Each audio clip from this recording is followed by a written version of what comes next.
If you're just here for the 3 tips, then go to this timestamp so you get the information you came for.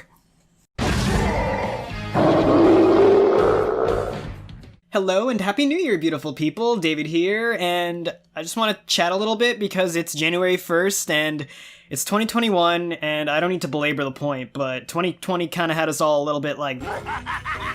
and by the end of it, we were definitely like...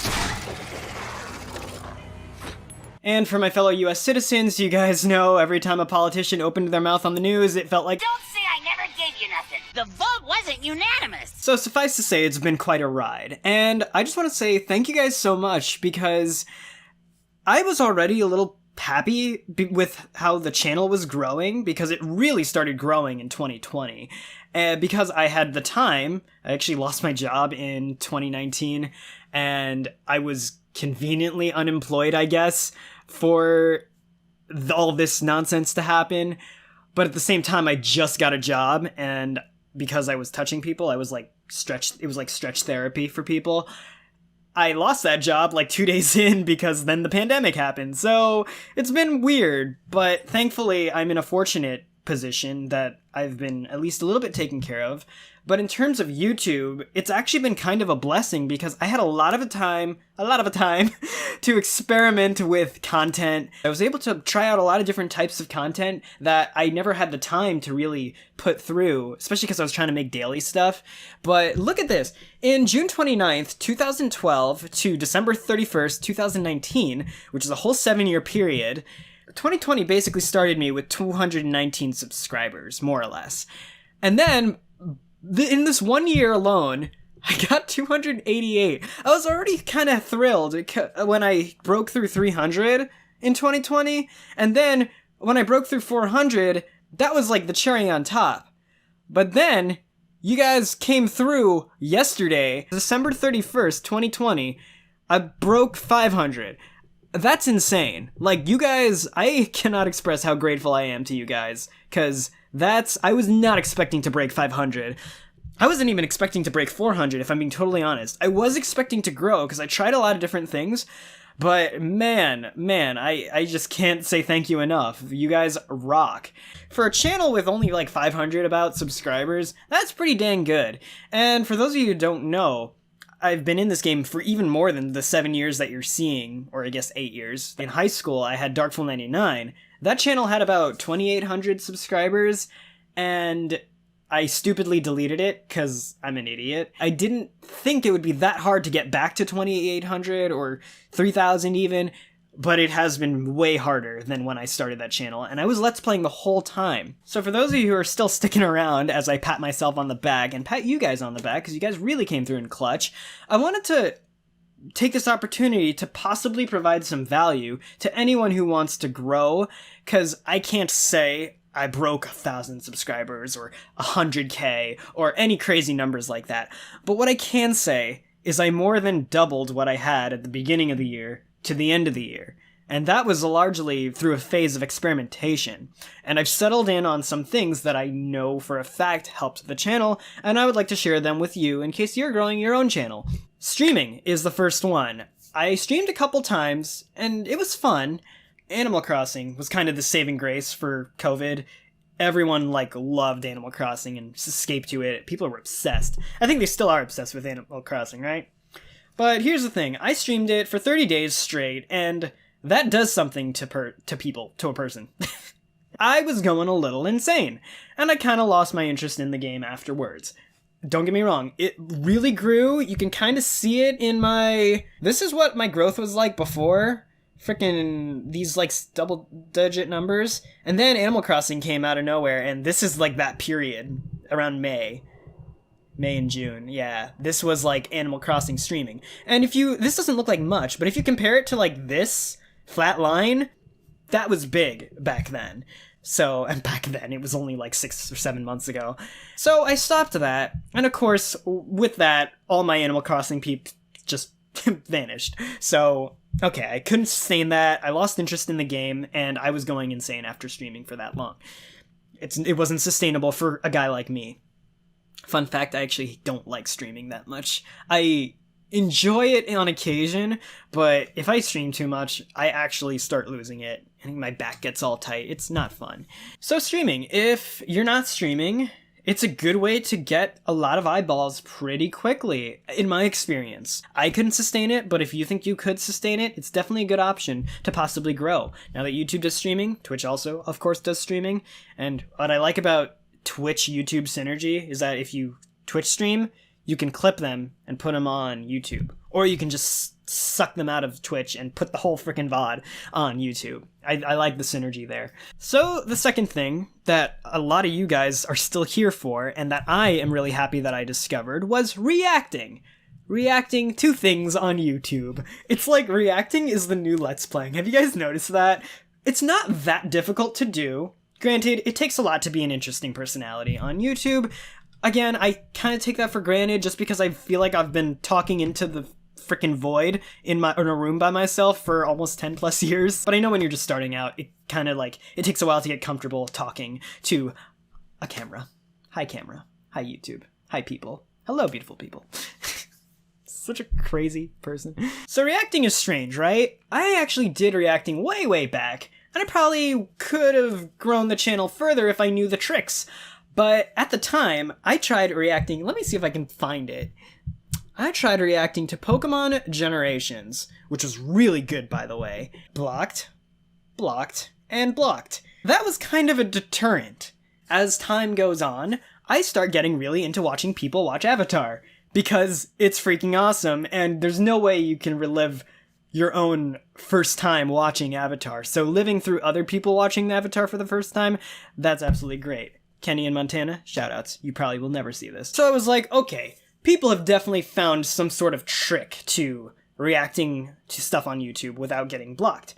So I'm going to give a mega shoutout right now to Strawberry Tofu, who I don't steal my intro from, by the way. We both call our viewers beautiful people at the beginning, but she says, "What's up, beautiful people?" and I say, "Hello, beautiful people." So take that. Anyway, Strawberry Tofu, thank you so much.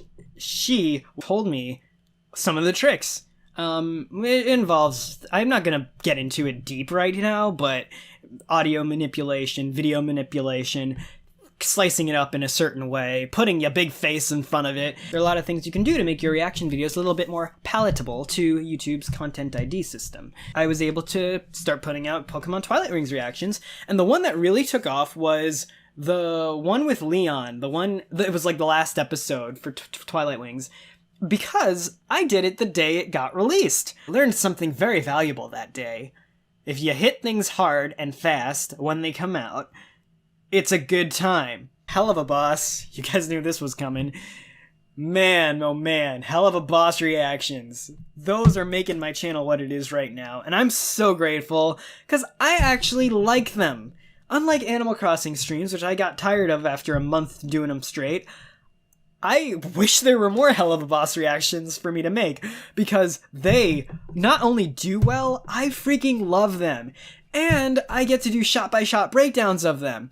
And this goes back into the whole, like, derivative content thing. It's not enough to just watch it for me, but once I react to them, and if you guys like that and want to see me go even further into it, then I can do basically a second reaction when I can really, like, flex, like, you know, my film degree and, you know, do what I did back in college, which was, like, break down things shot by shot and, you know, dissect the storytelling, the dialogue, all that good stuff. Then we have Danganronpa, which is also the other greatest thing that's happened to this channel. I started reacting to the anime, and that did really well. And you guys love that. Again, I got so many comments off the bat. And don't get me wrong, I'm not going to stop Let's Playing. I love Let's Playing. I love playing video games, and I love doing it for you guys. So, and it's like all compounding at the same time too. So like the more traffic I get for Hell of a Boss reactions and Danganronpa reactions, then some of you guys, not all of you guys of course, but some of you guys will actually go to the Let's Play Let's Play videos, and then, you know, like that kind of feeds into it too, and the Let's Plays, I can keep those coming, you know, but it's all kind of feeding into each other, and I really am appreciating that, and I love that you guys are loving them, because I'm also loving them. And that's really exciting. It's like, it's such a different feeling than with Animal Crossing, when I was happy that you guys were liking Animal Crossing, but at the same time, I wanted to just like crawl into my bed and like just go unconscious for a good while. So it's a much nicer feeling seeing you guys really invested in what I'm making and me really invested in what I'm making. And so reactions have definitely changed this channel for the better in many, many ways. And the third thing that I want to talk about is actually what I think is probably the biggest thing that has helped growth for this channel in 2020, and I only started doing it recently, but TikTok. Yes, the app where everyone's just dancing and lip syncing. It's not like that anymore. There's a million ways to make tiny content on TikTok, and I decided to experiment with it. You know how I make my TikTok videos? I'd go into my Let's Plays or my reactions, I clip a funny moment, typically the one that I stick at the beginning of a video, and then I throw it up on TikTok, and then I look and see what happens. And holy crap, I did not think it would do so well. Let's face it, there's eyeballs and traffic on TikTok. And if I look at my profile, first of all, I've already freaking beaten my subscribers, which, by the way, like, compared to YouTube statistics, this looks freaking awesome, but for TikTok, this is actually, like, I think either painfully average or not very good at all, because people can really blow up on TikTok, especially if you're doing, like, really funny stuff. But I just kind of excise, bits from my videos, and I just throw them up there, but, like, there's no rhyme or reason. Like, this is a Danganronpa TikTok, and this is also a Danganronpa TikTok, and they have vastly different traffics. And then this is Hell of a Boss. This is also Hell of a Boss. In fact, my best one was the one where I'm freaking talking about Stella. Yeah, this one got a lot. So I haven't cracked the algorithm yet for TikTok. I'm still trying to figure things out. But in that time, this has been like a relatively like low effort thing for me. But it's a cool way for me to like drive traffic back to the YouTube channel. And I don't have statistics or analytical tools that tell me exactly how many of my current subscribers came from TikTok. But I can tell, like, after doing as much as I did on TikTok, it's been helping a lot. So that's another thing. I'm not saying you need to go on TikTok if you want to grow, but it's been helping me quite a bit. And I think the more overarching thing, because this is like a 2021 strat that probably would have worked better if I did it a couple years back, but the current social media that everyone is on, it's worth looking into. Like, for example, I thought about going onto TikTok, but I never knew what I could do on TikTok. But I found a niche just recently. This freaking pandemic has really made me work my brain and try to figure things out. But I love how I'm following one person on TikTok, by the way, and it's goddamn Gordon Ramsay. I don't really consume on TikTok. Maybe I'll actually grow better if I'm more active on TikTok, but I don't know. At the end of the day, I think the three biggest things I've noticed that can help grow a channel are streaming, reacting, and doing TikTok. And these are all relatively, not new, but a little bit outside the box kind of strategies. Streaming isn't so outside the box because YouTube freaking accommodates it, but the whole idea of like repurposing your content, putting it on a TikTok, you could repurpose your Twitch content, put it on YouTube. There's a million ways to do this. I've also experimented with putting clips on Twitter, on Facebook, and because I've noticed results from TikTok, I'm kind of all in on TikTok right now. If there's another social media app that swings around one day, I'm probably going to give it a whirl, because now I've seen the results. Instagram's another one. But if you have a following anywhere, it's worth considering, oh, how can I make this work with YouTube? How can I make YouTube work with it? That kind of thing.